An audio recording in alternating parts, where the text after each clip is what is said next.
உயிரினும் மேலான தமிழ் சொந்தங்களுக்கு வணக்கங்கள்.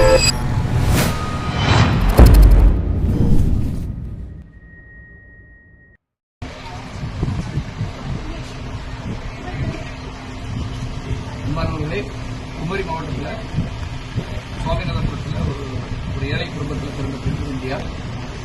உங்களுக்கு அவங்க அந்த ஏழை குடும்பத்தில் இருந்து பிறந்தாலும் கொட்டாரம் அரசு மேல்நிலைய பள்ளியில் படிச்சிருக்காங்க. அவங்களுக்கு விளையாட்டுத்துறை மேலே அளவுக்கு அதிகமான ஒரு சட்ட ஆசிரியர் இருந்ததுனால பயிற்சியாளர் தான் உடற்பயிற்சி ஆசிரியர் மூலமாக பேருந்து ராஜகுமார் விஸ்வா அந்த உடற்பயிற்சி பயிற்சியாளர்கள் மூலமாக தன்னுடைய திறமையை வளர்த்து இதுவரை மாவட்டம், மாநிலம், தேசிய அளவில் பல விருதுகளை பெற்றிருக்கிறது. ஏழை பெண்மணி. ஏழைக்கு இறங்குவது இறைவனுக்கு இறங்குவதற்கு சமம் என்று சொல்வார்கள்.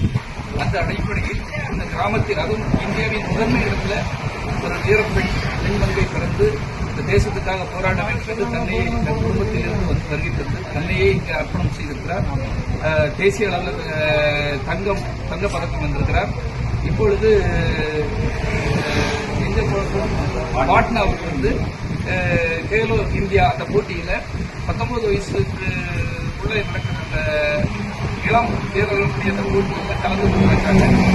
பாட்னாவுக்கு செல்கிறார். அதற்காக கலக்க மக்களுக்கும் எப்பொழுதும் ஏழை எளிய மக்களோடு கொள்வோம் என்ற ஒரு இயக்கம். அந்த ஏழை பெண்மணிக்கு எங்களால் முடிந்த நிதியுதவி செய்திருந்தோம். நாங்கள் இந்த நிதியுதவி செய்வதோடு மட்டுமில்லாமல் மாண்புமிகு விளையாட்டுத்துறை அமைச்சர் அவர்கள், உதயநிதி அவர்கள் இந்த மாதிரி விளையாட்டுத்துறையை சேர்ந்த பெண்களுக்கு நிறைய நிதியுதவிகள், அவர்களை ஊக்கப்படுத்த வேண்டும் என்ற நிறைய உதவிகள் செய்து கொண்டிருக்கிறார்.